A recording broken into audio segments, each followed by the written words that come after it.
इतनी सॉफ्ट और स्पॉन्जी ढोकले की रेसिपी आपने अब तक ट्राई की है? नहीं की है ना, तो जल्दी से देख लीजिए इसकी एक सीक्रेट सी रेसिपी।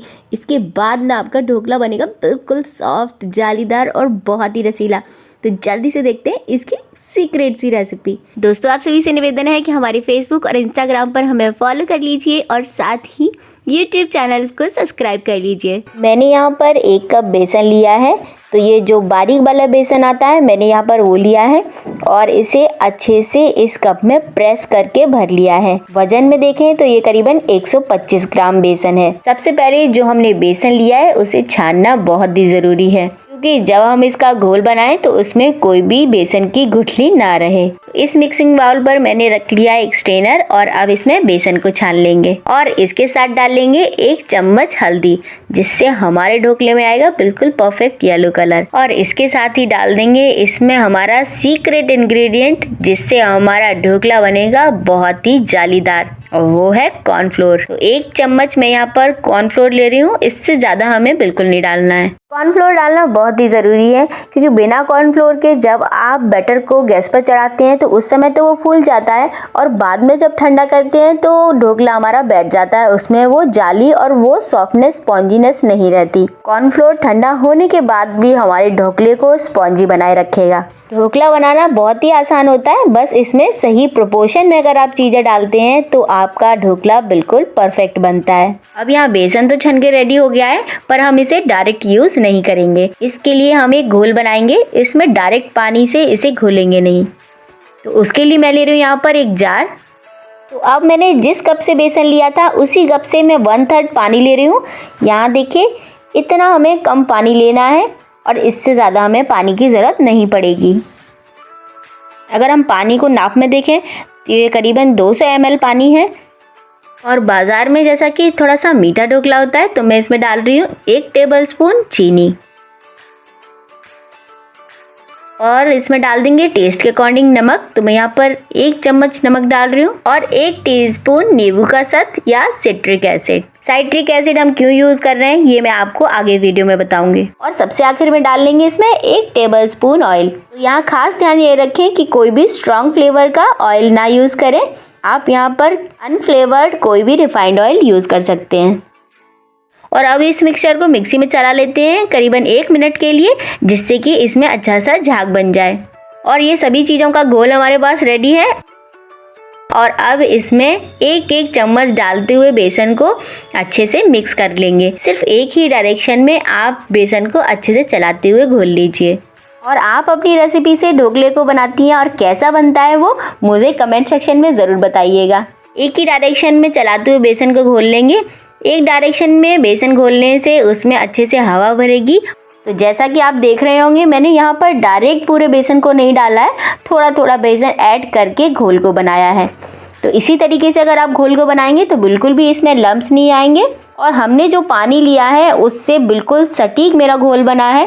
तो मैंने यहाँ पर जितना भी पानी लिया था उससे मेरा घोल परफेक्ट कंसिस्टेंसी में आ गया है। अगर आपको लगता है कि आपका घोल गाढ़ा है तो आप उसमें 1 से 2 चम्मच पानी ऐड कर सकते हैं।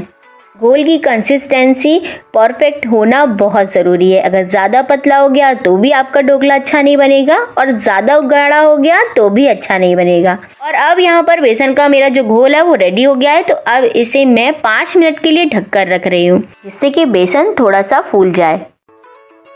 और मैंने यहाँ पर एक हैवी बॉटम की कढ़ाई ली है और इसमें मैं करीबन 250 ml पानी डाल रही हूँ और इसी में मैं अपना ढोकला बनाने वाली हूँ। अगर आपके पास ढोकला बनाने का स्टीमर है तो आप उसमें बना सकते हैं। और अब इसमें एक स्टैंड रख देंगे, जिस पर हमें अपने ढोकले के मोल्ड को रखना है। पानी का लेवल मोल्ड से नीचे ही हो, ये ध्यान रखें। और अब इसे ढककर रख देंगे मीडियम फ्लेम पर, जब तक कि इस पानी में उबाल ना आ जाए। अब यहाँ देखिए, मैंने यहाँ पर एक चौकोर मोल्ड लिया है जिसमें मैं अपने ढोकले के बैटर को डालने वाली हूँ। अगर आपके पास इस तरीके का ना हो तो आप गोल वाला मोल्ड भी ले सकते हैं। मैंने इसलिए लिया है क्योंकि इसमें जो पीसेस हैं वो एक समान निकल आएंगे। और अगर आपके पास इस तरीके का गोल भी ना हो तो आप इस तरीके के स्टील का कोई भी डब्बा यूज़ कर सकते हैं। ये नॉर्मली घरों में सभी के यहाँ होता है। इसमें भी ढोकला आसानी से निकल आता है। और अब इस मोल्ड में लगा लेंगे थोड़ा सा रिफाइंड ऑयल, जिससे कि ढोकला बिल्कुल भी मोल्ड में चिपके ना।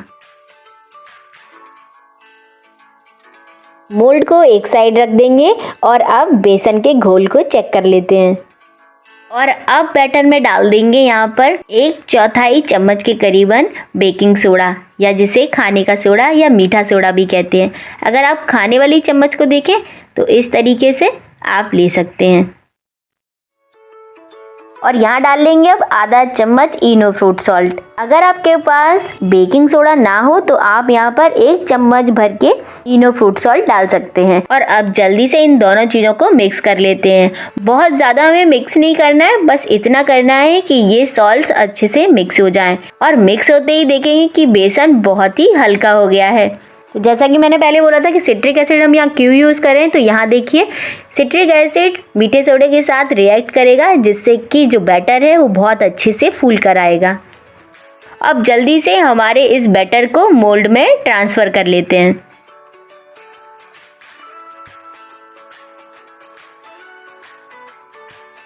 एक से 2 बार इसे टैप कर लेंगे, जिससे कि बैटर एक समान मोल्ड में फैल जाए। याद रहे ये बेकिंग सोडा और ये इनो सॉल्ट हमें बेसन में तभी ऐड करनी है जब यहाँ हमारी कढ़ाई में रखा हुआ पानी उबलने लगे। पानी में बहुत अच्छे से उबाल आ गया है, तो अब जल्दी से बैटर वाले मोल्ड को रख देते हैं। कढ़ाई को पूरी तरीके से कवर कर देंगे और इसे 15 मिनट के लिए हाई फ्लेम पर और उसके बाद 10 मिनट के लिए लो फ्लेम पर पकाएंगे।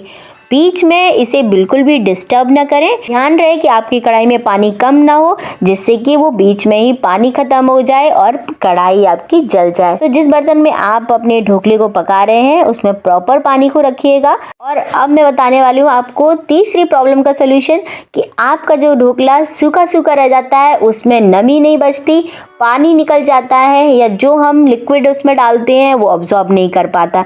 तो उसके लिए मैंने यहाँ पर एक बर्तन में लिया है 1 कप पानी, और इस पानी में आने देंगे एक उबाल। अगर आप थोड़ा सा ढोकला मीठा खाना पसंद करते हैं या आपको नमक कम लग रहा है तो आप इसमें इसी वक्त ऐड कर लीजिए। तो मुझे थोड़ा सा ढोकला मीठा पसंद है, इसलिए मैं यहाँ 1 चम्मच चीनी इसमें ऐड कर रही हूँ। यहाँ इस पानी में उबाल आ गया है, तो मैंने यहाँ गैस ऑफ कर दी है और इसे पूरी तरीके से ठंडा होने के लिए रख देंगे। वीडियो को लास्ट तक ज़रूर देखें, तभी आप पूरी तरीके से ढोकला बनाने की रेसिपी को समझ सकेंगे। अब हमारे ढोकले को चेक कर लेते हैं। तो मैं यहाँ पर एक टूथपिक ले रही हूँ, आप नाइफ या फॉर्क की हेल्प से भी चेक कर सकते हैं। टूथपिक हमारी बिल्कुल क्लीन है, इसका मतलब ढोकला परफेक्टली कुक हो गया है। और अब इस ढोकले को बिना डिस्टर्ब किए हुए ठंडा होने देंगे। अगर आप ज़्यादा क्वांटिटी में ढोकला बना रहे हो तब भी आपको 25 मिनट तो लगने ही हैं। जब तक ये ढोकला ठंडा होगा तब तक इसके लिए बना लेते हैं तड़का। तो इस तड़के वाले पैन में ले लिया है मैंने 2 बड़े चम्मच रिफाइंड ऑयल, और अब मैं इसमें डाल रही हूँ आधा चम्मच राई दाना और आधा चम्मच मोटे वाले सरसों के दाने। राई बढ़िया से चटक गई है, तो अब इसमें डाल देंगे हरी मिर्चें। तो मैंने यहाँ 4-5 मिर्चों को बीच में से काट लिया है, और अब इन हरी मिर्चों को अच्छे से मीडियम फ्लेम पर भून लेंगे।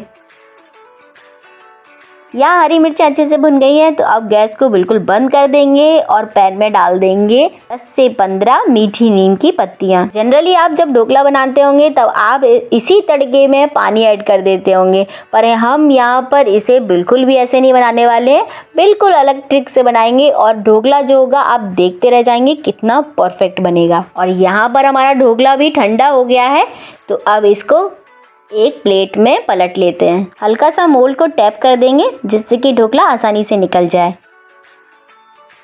और इसे अब छोटे या बड़े पीसेस में कट कर लेंगे।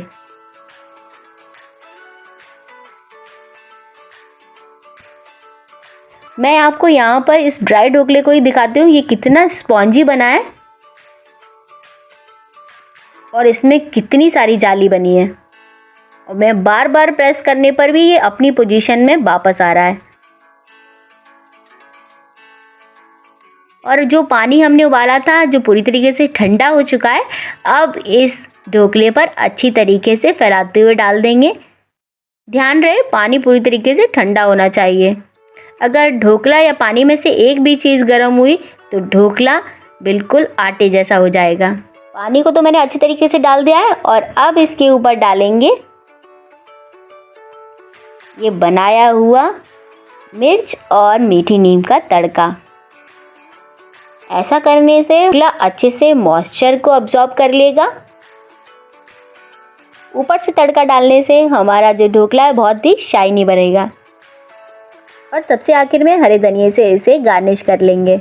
और यहाँ देखिए हमारे ढोकले ने मॉइस्चर को कितने अच्छे से ऑब्जर्व करा है। मैं आपको इसको प्रेस करके दिखा रही हूँ। और अगर आप इस मेथड से इस ढोकले को ट्राई करते हैं तो आपको कभी भी ये प्रॉब्लम नहीं आने वाली है कि आपका ढोकला जालीदार नहीं बना, सॉफ्ट नहीं बना या फिर इसमें मॉइस्चर की कमी है। तो देखा आपने, कुछ ट्रिक्स को फॉलो करके हमने कितना जालीदार और स्पॉन्जी ढोकला बना लिया। तो इस रेसिपी को आप ज़रूर ट्राई कीजिएगा और अपने फीडबैक हमारी कमेंट सेक्शन में ज़रूर दीजिएगा। और इस रेसिपी को अपने फैमिली फ्रेंड्स के साथ शेयर कीजिए और चैनल को सब्सक्राइब कीजिए और बेल आइकन को प्रेस कीजिए जिससे नए नए वीडियोज़ के नोटिफिकेशन आपको मिलते रहें।